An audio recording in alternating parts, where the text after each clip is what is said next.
Təşəkkür edirəm, hörmətli xanım sədr, hörmətli millət vəkilləri, hörmətli qonaqlar. Mən də hesab edirəm ki, burada çox hörmətli Bəhruz müəllim ətraflı izah verdi, təqdim olunan qanun layihəsi ilə bağlı.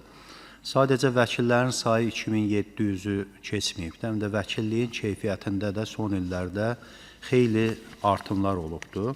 Və icbari təhsil, elm təhsil metodologiyasının tətbiqi də vəkillərin profesional, peşəkar bir fəaliyyətinin də müəyyən dərəcədə nəzarət altında saxlanmasına imkan yaradır. Yəni, bu prosesi keçməyən insanların vəkil kimi fəaliyyət göstərməsi məhdudlaşdırılır.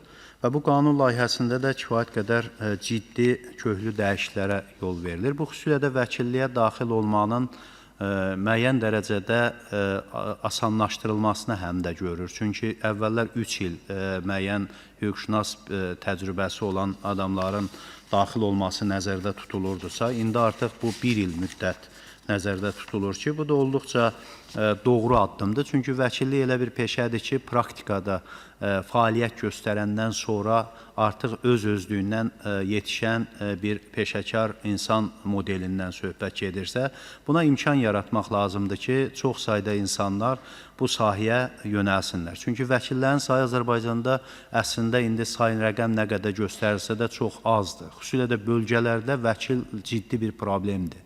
Elə bölgələr var ki, orada hətta bir neçə rayonda 1-2 vəkil tapmaq olduqca çətindir. Ona görə də bu məsələnin həlli istiqamətində addımlar atılması, məncə bu qanunvericilikdə də dəyişiklik edilməsi doğru bir yanaşmadır və bunu da mən təqdir edirəm.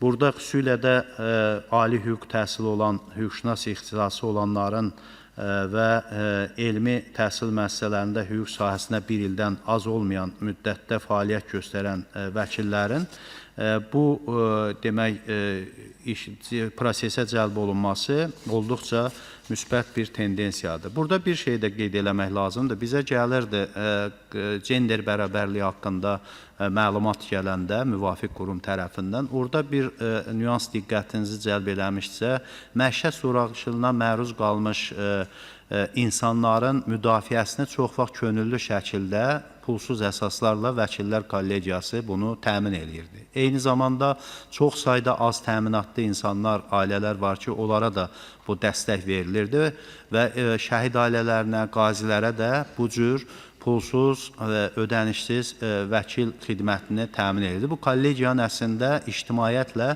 çox gözəl bir kommunikasiya qurmasının bir nəticəsidir. Bu vacibdir, çünki hər adamın buna imkanı çatmaya bilər. Digər tərəfdən vəkillərə kassasiya instansiyası məhkəmələrində özünü müdafiə etmə imkanının verilməsi də bu çox yaxşı, müsbət bir dəyişiklikdir. Çünki vəkil özünə bir vəkil tutma məcburiyyətində qalmalıydı, hansısa bir mülkü ya başqa kommersiya xarakterli işində.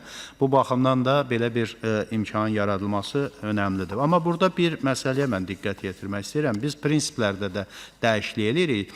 Bu prinsiplərdə vəkildən həm də şəffaflıq prinsipinə əməl eləməsini tələb edirik. Amma sonraki maddələrdə biz göstəririk ki, vəkil öz peşə sirri ilə bağlı, peşə fəaliyyəti ilə bağlı dindirilə bilməz, yaxud da peşə fəaliyyəti ilə bağlı ona hansısa bir təzyiq göstərilə bilməz. Əslində, vəkilliyin bir problemi də o idi. Bəzi vəzifəli şəxslər, dövlət qurumları hansısa bir prosesdə peşəkar bir rəqabətdə, peşəkar bir müzakirədə üstünlük qazana bilməyəndə vəkilləri sıxışdırmağa başlayırdılar. Bir çox hallarda vəkillərin prosesdə iştirakına da əngəl yaradırdılar. Son illərdə bu tendensiya baxmayaraq ki, ortadan qalxıb, amma vəkilləri qorumaq həm də dövlətin borcudur. Dövlətin öz ədalət mühakiməsinin həyata keçirilməsinin vacib elementi kimi qoruması vacibdir. İndi ona görə də vəkildən şəffaflıq prinsipinə əməl eləmək bir qədər anlaşılmır. Mənə elə gəlir ki, elə ədalət var orada insan hüquqlarına hörmət var, humanizm, hər şey var. Amma elə məsələlər var ki, bu deyək ki, pasiyentin sirri ilə bağlı məsələdir, onu hər hansı bir şəkildə vəkil şəffaf şəkildə göstərə bilməz. Ümumiyyətlə, mən bu dəyişikliyi müsbət bir tendensiya hesab edirəm və bu qanun layihəsinə səs verəcəyəm. Ümid edirəm ki, bu dəyişikliklərin vəkilliyin inşa inkişafında da, kollegiyanın da fəaliyyətində olduqca ciddi təsir olacaqdır. Təşəkkür edirəm.